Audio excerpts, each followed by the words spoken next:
Hello, how are you all doing today? நீங்கள் எல்லாரும் எப்படி இருக்கீங்க? என் பேர் ஜலால்.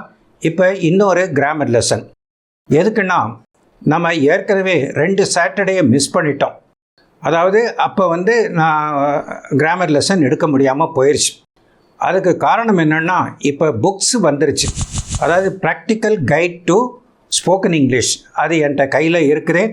நல்லா பிரிஸ்காக நிறைய பேர் வாங்குகிறாங்க. அதனால் அதில் பிஸி ஆகிட்டேன். அதை டிஸ்பேச் பண்ணுறது, அவங்க குவரிஸ்க்கு ஆன்சர் பண்ணுறது அப்படின்ட்டு பொழுது கடந்து போச்சு. என்னால் அந்த கிராமர் லெசன் எடுக்க முடியல. அதனால் அதை கேட்சப் பண்ணுறதுக்கு இப்போ சாட்டர்டே இல்லாமல் இன்னொரு நாளும் எடுக்கிறேன், சாட்டர்டேயும் எடுக்கிறேன் இந்த வாரம். ஸோ அப்படி பார்க்கும்போது இந்த வாரத்தில் இப்போ என்ன எடுக்கிறேன்னா, அட்வர்பை பற்றி பார்க்கலாம்.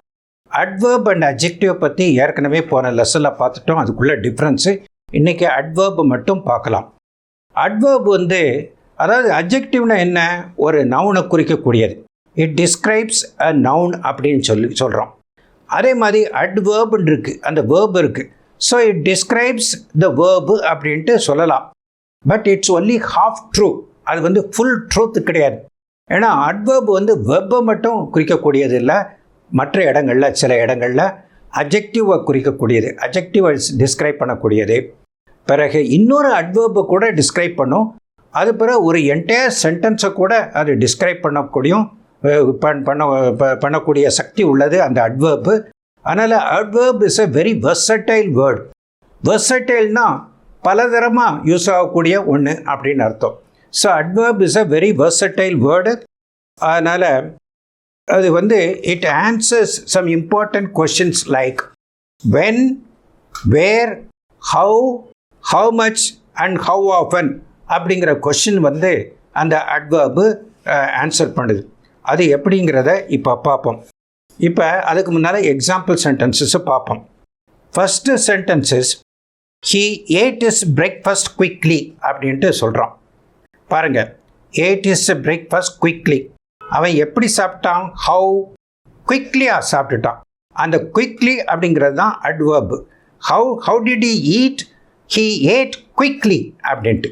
ஸோ அந்த ஏட் அப்படிங்கிற வேர்பை குறிக்கக்கூடிய வேர்டாக அந்த குயிக்லி வந்திருக்கு. So quickly is an adverb.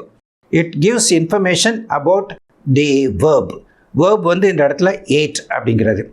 Second sentence பார்ப்போம். She is really beautiful in a wedding sari அப்படின்னு சொல்கிறோம். ஸோ பியூட்டிஃபுல் அப்படிங்கிறது ஒரு அட்ஜெக்டிவ் அப்படின்ட்டு பல இடங்களில் பார்த்துருக்கோம்.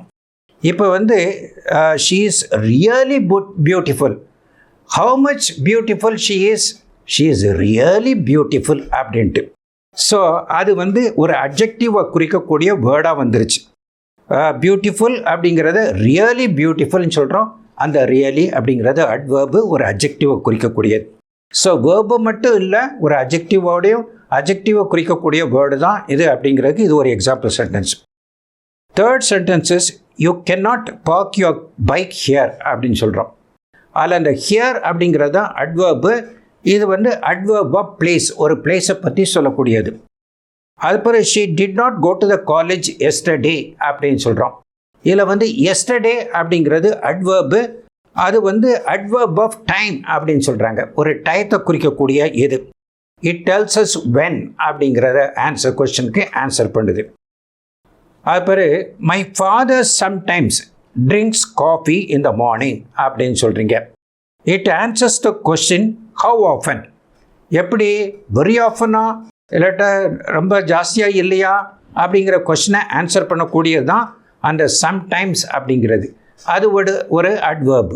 So how often does it drink coffee? Sometimes அப்படின்னு சொல்கிறீங்க. அது ஒரு அட்வர்பு. இப்படி உள்ள கொஸ்டின்ஸை ஆன்சர் பண்ணக்கூடிய வேர்டு தான் அட்வர்பு. இப்போ அட்வர்ப் என்னென்ன டைப்பு அப்படிங்கிறத பார்ப்போம்.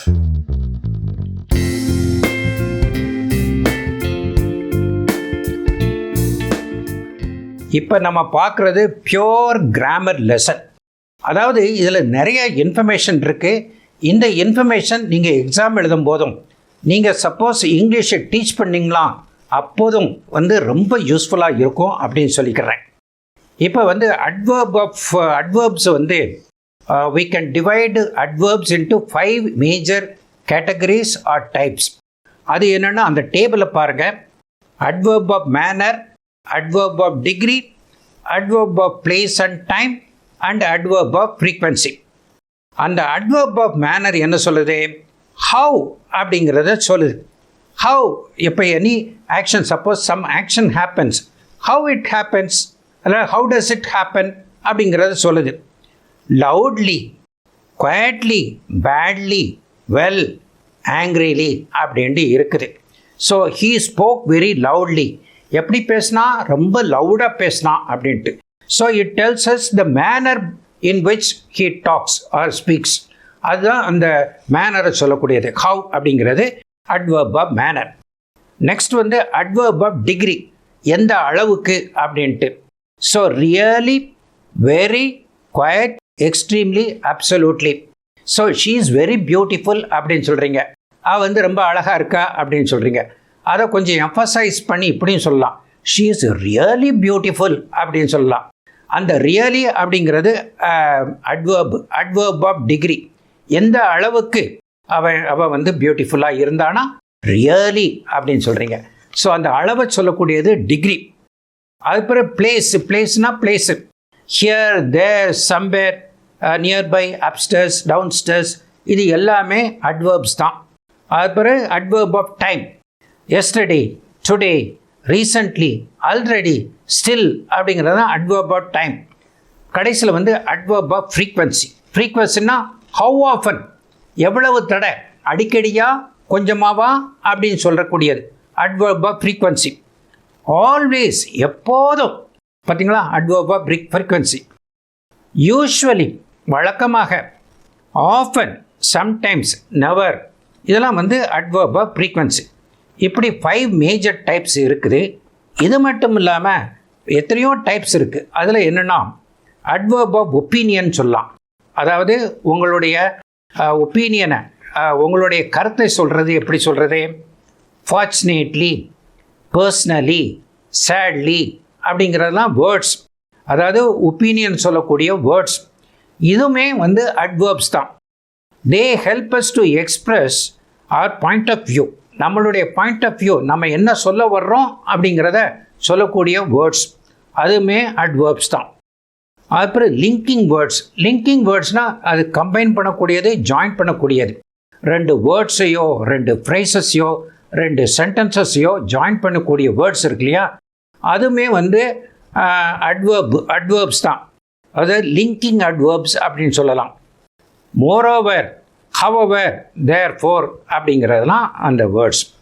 ஜென்ரலாக adverbsனுடைய வேர்ட்ஸை பார்த்தீங்கன்னா அந்த எல்ஒயில் முடியும், generally speaking. But it's not always true. For example, loudly, quietly, badly, இதெல்லாம் வந்து எல்ஒயில் முடியுது. ஸோ தே ஆர் adverbs அப்படின்ட்டு தைரியமாக சொல்லலாம். அது இல்லாமல் எல்ஒய் இல்லாமல் கூட சில வேர்ட்ஸ் இருக்குது, அதுவுமே adverbs தான். For example, well, very, quite, here, there, இப்படி உள்ள வேர்ட்ஸ்லாம் கூட adverbs தான். அதில் எல்ஒய் இல்லை. ஸோ எல்ஒய் வந்து காமனாக உள்ளது, சில இடங்களில் எல்ஒய் இல்லாமலும் இருக்கும். சில வேர்ட்ஸ் வந்து எல்ஒயோடு இருந்தால் கூட அது adverb-ஆக இருக்காது, அது adjective-ஆக இருக்கும். ஃபார் எக்ஸாம்பிள், இப்போ வந்து he is a very friendly person, ரொம்ப நட்பாக உள்ள ஆள் அப்படின்னு சொல்கிறீங்க. பர்சன் அப்படிங்கிறது நவுனு. நவுனு டிஸ்கிரைப் பண்ணக்கூடிய வேர்டு வந்து இதுதான், அதாவது ஃப்ரெண்ட்லி பர்சன் சொல்கிறீங்க. ஸோ ஃப்ரெண்ட்லி வந்து அட்ஜெக்டிவாக இருக்குது, நவுனை டிஸ்கிரைப் பண்ணுறதுனால இட் இஸ் அன் அட்ஜெக்டிவ். அதை அட்வர்ப்னு சொல்லக்கூடாது, எல்வையோட முடிஞ்சிருக்கேன் அது அட்வர்ப்னு சொல்லக்கூடாது, அது அட்ஜெக்டிவ் தான். ஸோ சில வேர்ட்ஸு எல்வையோட முடிஞ்சிருந்தால் கூட அது அட்வர்பு கிடையாது, அட்ஜெக்டிவ் தான். நம்ம இடத்த பார்க்கணும், அது எப்படி யூஸ் பண்ணுறோம் அப்படிங்கிறத பார்க்கணும். So he is a friendly person, she is a lovely girl அப்படின்னு சொல்கிறீங்க. அந்த கேர்ள் அப்படிங்கிறது noun, lovely therefore is an adjective, not an adverb. So L Y முடிஞ்சதுனால அது அட்வர்பு கிடையாது, அட்ஜெக்டிவ் தான் அது. ஸோ ரூல் என்னென்னா, சாதாரணமாக எல்வையோட முடிகிறது மோஸ்ட்லி அட்வர்ப்ஸாக இருக்கும். சில இடங்களில் எல்வை இல்லாமலும் இருக்கும். சில எல்வையோட முடிக்கக்கூடிய வேர்ட்ஸ் வந்து அட்வர்பாக இல்லாமல் அட்ஜெக்டிவாகவும் இருக்கும். இப்படி தெரிஞ்சுக்கோங்க. இப்போ நெக்ஸ்ட் பார்க்கலாம்.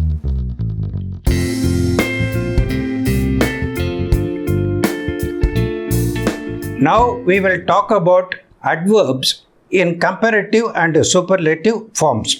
Comparative formனா என்னன்னா இரண்டை ஒப்பிட்டு சொல்வது, சூப்பர்லேட்டிவ்னா மற்றவைகள் எல்லாவற்றையும் விட அப்படின்னு சொல்வது. Normally when we talk about comparative and superlatives, we think about adjectives. Adjectivesனா நவுனை டிஸ்கிரைப் பண்ணக்கூடிய words like more beautiful, less expensive, stronger, higher, இப்படி உள்ள வேர்ட்ஸ்லாம் அட்ஜெக்டிவ்ஸ் இருந்தால் கூட but adverbs also have comparative and superlative forms இருக்குது. அது என்ன அப்படின்ட்டு இப்போ எக்ஸாம்பிள் சென்டென்ஸ் மூலமாக நான் உங்களுக்கு சொல்லித்தரேன். First sentence could you please talk more slowly. ஒருத்தன் படப்படன்னு பேசுகிறான், அப்போ நீங்கள் சொல்கிறீங்க could you please talk more slowly அப்படின்ட்டு. ஸ்லோலி அப்படிங்கிறது அட்வர்ப். அந்த அட்வர்பு வேர்டோட இன்னொரு வேர்டை ஆட் பண்ணுறோம், மோர் அப்படிங்கிற வேர்டு. ரெண்டும் சேர்ந்து மோர் ஸ்லோலி அப்படிங்கிற வேர்டு அந்த வேர்பு டாக் அப்படிங்கிற வேர்பை டிஸ்கிரைப் பண்ணக்கூடிய வேர்ட்ஸ். அதனால் இது அட்வர்பு. அந்த மோர் ஸ்லோலி அப்படிங்கிறது கம்பேரிட்டிவாக பேசுகிறீங்க, முந்தைய விட இப்போ கொஞ்சம் ஸ்லோவாக பேசுங்க அப்படிங்கிற மாதிரி. Second sentence is he learns less quickly than her. அவளை விட இவன் கொஞ்சம் குறைவாக தான் படிக்கிறான், குறைஞ்ச வேகத்தில் தான் படிக்கிறான் அப்படின்ட்டு சொல்கிறீங்க. அந்த குயிக்லி அப்படிங்கிறது அட்வர்பு. அந்த குயிக்லி அட்வர்போட லெஸ் அப்படிங்கிற வேர்டை ஆட் பண்ணுறோம். ஸோ ரெண்டும் அட்வர்பு சேர்ந்து அந்த லேர்ன்ஸ் அப்படிங்கிற வேர்பை டிஸ்கிரைப் பண்ணக்கூடியது. ஸோ இப்படி இருக்குது. ஸோ மோர் லெஸ் போட்டு அந்த அட்வர்பை போட்டு பேசி அந்த கம்பேரிட்டிவாக பேசுகிறோம். ஆனால் எல்லா இடத்துலையும் இப்படி மோர் போட முடியுமா அப்படின்னு கேட்டால் இல்லை. இப்போ ரெண்டு எக்ஸாம்பிள் சென்டென்சஸை பார்ப்போம். ஒருத்தி நல்லா ஃபாஸ்ட்டாக ட்ரைவ் பண்ணுறா, வேகமாக ட்ரைவ் பண்ணுறான்னு சொல்கிறீங்க. ஷீ டிரைவ்ஸ் ஃபாஸ்ட் அப்படிங்கிறது. இதை இன்னொருத்தன் டிரைவிங்கோட கம்பேர் பண்ணி பேசுகிறீங்க. She drives more fast than him. இப்படி சொல்லலாமா? நம்ம ஏற்கனவே மோர் அப்படிங்கிற வேர்டை யூஸ் பண்ணியிருக்கோம். இல்லைனா இப்படி she drives more fastly than him அப்படின்னு சொல்லலாமா? நம்ம மோர் ஸ்லோலி, லெஸ் குயிக்லி அப்படின்லாம் யூஸ் பண்ணியிருக்கோமே. அதனால் இது மோர் ஃபாஸ்ட்லி அப்படின்னு சொல்லலாமா அப்படின்னு கேட்டால் சொல்லக்கூடாது. அந்த ஃபாஸ்ட்டுங்கிற வேர்டுக்கு ஏற்கனவே ஒரு கம்பேரிட்டிவ் டிகிரியில் ஒரு வேர்டு இருக்குது, அதுதான் faster. She drives faster than him இப்படி தான் சொல்லணும். அதே வேர்டை அந்த இஆர் போட்டு ஃபாஸ்டர்னு போட்டு சொல்லணும். நெக்ஸ்ட் ஒரு சென்டென்ஸை பார்ப்போம். ஷீ ஸ்டடீஸ் வெல், அதாவது அவன் நல்லா படிக்கிறா அப்படின்ட்டு சொல்கிறீங்க. இதை அவனோட கம்பேர் பண்ணுறீங்க. She studies more well than him எப்படி சொல்லலாமா? மோர் போட்டு சொல்லலாமா? சொல்லக்கூடாது. Or she studies more welly than him அப்படின்னு சொல்லலாமா? சொல்லக்கூடாது.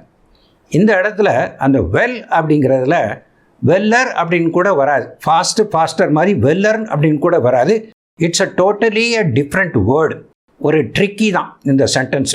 எப்படின்னா she studies better than him அப்படின்னு தான் சொல்லணும். வெல்லுங்கிற வேர்டுக்கு கம்பேரிட்டிவாக பேசும்போது பெட்டர் அப்படிங்கிற வேர்டை யூஸ் பண்ணணும். குட்டுக்கும் பெட்டர் தான், வெல்லுக்கும் பெட்டர் தான். ஸோ இது கொஞ்சம் கேர்ஃபுல்லாக இருக்கணும். மோர் லெஸ்லாம் அப்படின்ட்டு எல்லா வேர்ட்ஸ்க்கும் யூஸ் பண்ணக்கூடாது. அந்தந்த வேர்ட்ஸ்களுக்கு என்னென்ன அப்படின்ட்டு பார்த்து அதுபடி தான் யூஸ் பண்ணணும். அந்த டேபிளில் பாருங்கள், டேபிளில் சொல்லியிருக்கேன். Fast, faster, fastest. ஃபாஸ்டஸ்ட் அப்படிங்கிறது superlative degree. Hard, harder, hardest, late, later and latest அப்படின்ட்டு இருக்கு. ஸோ ஃபாஸ்ட்டு, ஃபாஸ்டர்னு இஆர் போட்டு சொல்லிட்டோம். இதை மாதிரி இந்த வேர்டுக்கு பாருங்கள், வெல் அப்படின்ட்டு இருக்கு. அவ்வளோ சிம்பிளாக ஃபாஸ்டர்னு போடுற மாதிரி இதில் போட முடியாது. இதுக்கு டோட்டலி டிஃப்ரெண்ட் வேர்டு. வெல்லுக்கு பெட்டர்னு இருக்குது, அந்த சூப்பர்லேட்டிவ்க்கு பெஸ்ட் அப்படின்ட்டு இருக்கு. நெக்ஸ்ட் பேட்லி அப்படின்னு சொல்கிறோம். பேட்லிங்கிறது அட்வர்பு. அதுக்கு பேட்லியர் அப்படின்னு சொல்லக்கூடாது. ஸோ இது வேர்ஸ் அப்படின்னு சொல்லணும். வேர்ஸ் அண்ட் வேர்ஸ்ட் அப்படின்ட்டு. ஸோ இதை கொஞ்சம் கேர்ஃபுல்லாக பார்த்துக்கிறணும். ஸோ இன்றைக்குள்ள லெசனில் என்ன பார்த்துருக்கோம்னா வாட் இஸ் அன் அட்வர்ப் அப்படிங்கிற பார்த்துருக்கோம். டிஃப்ரெண்ட் டைப்ஸ் ஆஃப் அட்வர்பை பார்த்துருக்கோம். Normally adverb words ends with ly அப்படிங்கிற வேர்டோட முடியும். But it is not always so அப்படிங்கிறதையும் பார்த்துருக்கோம். அப்புறம் adverbs used in comparative and superlative degrees பார்த்துருக்கோம். இனிமேலுக்கு நெக்ஸ்ட் ஒரு இம்பார்ட்டன்ட் டாபிக் இருக்குது, அதை நெக்ஸ்ட் லெசனில் பார்ப்போம். அந்த லெசன் என்னன்னா the position of adverb in a sentence. அது வந்து இட்ஸ் இம்பார்ட்டண்ட். அட்வர்பை எந்த இடத்துல ஒரு சென்டென்ஸில் போடுறது அப்படிங்கிறது நெக்ஸ்ட் லெசனில் பார்ப்போம். That's important. ஸோ இந்த லெசன் வந்து உங்களுக்கு நிறையா இன்ஃபர்மேட்டிவாக இருக்கும். இப்படி நிறையா இன்ஃபர்மேஷன் கொடுக்கறது தான் கிராமர் லெசன்ஸ். இது வந்து உங்களுக்கு எக்ஸாம் எழுதுறதுக்கும் பின்னால் ஒரு காலத்தில் நீங்கள் டீச்சராக ஆனீங்கன்னா, இங்கிலீஷ் டீச்சராக ஆனீங்கன்னா அதுக்கும் இந்த கிராமர் லெசன்ஸ் ரொம்ப யூஸ் ஆகும் அப்படின்னு சொல்லிக்கிறேன். I hope you like this lesson. If you like this lesson, please click the like button and share this video among your friends. And to watch similar educational videos, please click the subscribe button to subscribe to my channel. Thank you very much and bye-bye.